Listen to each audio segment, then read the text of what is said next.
Assalamualaikum warahmatullahi wabarakatuh. Saya Rina Ramawati dari Ekonomi Syariah semester 5 kelas F. NIM 181410208. Di sini saya akan menjawab kuis pasar modal syariah. Soal yang pertama, jelaskan transaksi efek yang termasuk transaksi doror berdasarkan fatwa DSN MUI nomor 80. Nah, jawabannya, doror adalah transaksi yang dapat menimbulkan kerusakan, kerugian, ataupun ada unsur penganiayaan, sehingga bisa mengakibatkan terjadinya pemindahan hak kepemilikan secara batil. Transaksi efek yang termasuk transaksi doror berdasarkan fatwa DSN MUI nomor 80 antara lain yang pertama ada bai al-maqdum. Bai al-maqdum adalah jual beli yang objek atau mab'inya itu tidak ada pada saat akad atau jual beli atas barang efek padahal penjual tidak memiliki barang efek yang dijualnya. Yang kedua ada bai al-maksuf. Bai al-maksuf adalah bentuk jual beli secara tunai atas barang efek yang bukan milik penjual atau penjual tidak memberikan izin oleh pemilik untuk menjualkannya, atau jual beli secara tunai atas barang efek padahal penjual tidak memiliki barang efek yang dijualnya. Selanjutnya ada jahalah. Jahalah adalah ketidakjelasan suatu akad, baik mengenai objek akadnya, kualitas atau kuantitasnya, sifatnya, harganya, maupun mengenai waktu penyerahannya. Selanjutnya soal nomor 2, jelaskan mengenai akad bai al-murabahah.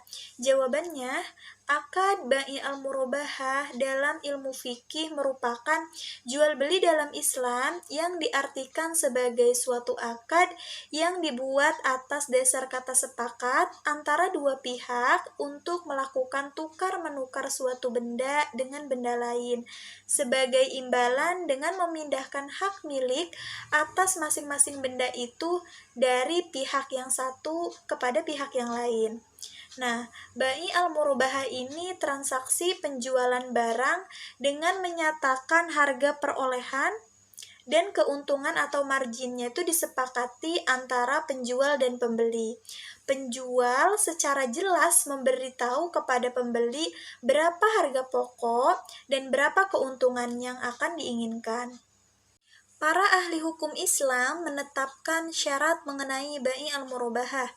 Az-Zuhaili menyatakan bahwa bai al-murabahah ini disyaratkan beberapa hal. Yang pertama yaitu mengetahui harga pokok. Jadi, dalam bai al-murabahah ini disyaratkan agar mengetahui harga pokok atau harga asalnya karena mengetahui harga pokoknya itu merupakan syarat sah jual beli. Yang kedua yaitu mengetahui keuntungan. Hendaknya margin atau keuntungannya itu juga diketahui oleh si pembeli, karena keuntungan atau marginnya itu termasuk bagian dari harga, sedangkan mengetahui harga merupakan syarat sah jual beli. Yang ketiga yaitu harga pokok merupakan suatu yang dapat diukur, dihitung, dan ditimbang, baik pada waktu terjadi jual beli dengan penjual yang pertama atau penjual setelahnya. Oke, selanjutnya soal nomor 3, jelaskan mengenai variabel pembentukan pasar modal. Jawabannya, pasar modal adalah salah satu instrumen dalam ekonomi yang mengalami perkembangan yang sangat pesat. Pasar modal juga menjadi salah satu indikator dalam kemajuan perekonomian suatu negara. Pasar modal yaitu sebagai mekanisme bertemunya pihak yang kelebihan dana dengan pihak yang kekurangan dana. Undang-undang tentang pasar modal mendefinisikan pasar modal sebagai kegiatan yang bersangkutan dengan penawaran umum dan perdagangan efek yang diterbitkan, serta lembaga dengan profesi yang berkaitan dengan efek. Nah, berdasarkan definisi yang tadi, variabel pembentukan pasar modal terdiri atas penjual dan pembeli atau sering disebut pihak yang melakukan transaksi. Yang kedua, mekanisme transaksinya atau proses terjadinya jual beli.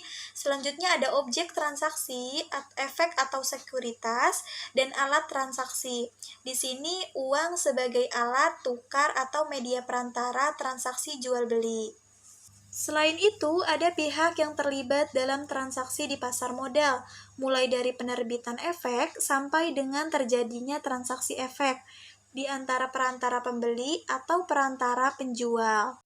Oke, selanjutnya dalam variabel pembentukan pasar modal, tadi ada objek transaksi, efek atau sekuritas. Secara garis besar, efek dibagi menjadi efek berbasis ekuitas, reksadana, dan efek pendapatan tetap yang terdiri atas efek berbasis utang dan sekuritas aset. Sebenarnya masih banyak lagi jenis efek atau sekuritas yang dapat ditransaksikan di pasar modal, tetapi memiliki karakteristik yang lebih kompleks, misalnya efek derivatif dan produk terstruktur. Mungkin itu saja jawaban kuis dari saya. Kurang lebihnya mohon maaf. Wassalamualaikum warahmatullahi wabarakatuh.